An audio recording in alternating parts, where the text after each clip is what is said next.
नमस्कार। आज हमारे विद्यार्थी पूरा कुंभक और रेचक का अभ्यास करके दिखाएंगे। चलिए स्टार्ट करते हैं।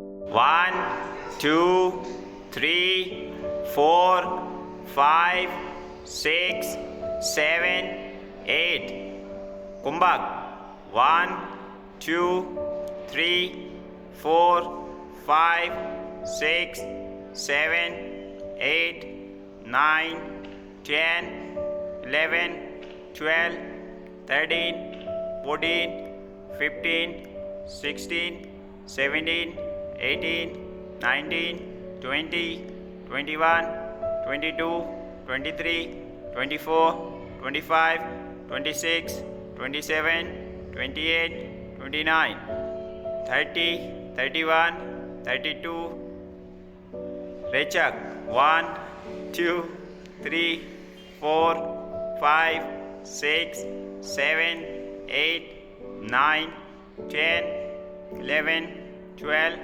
13 14 15 16 relax.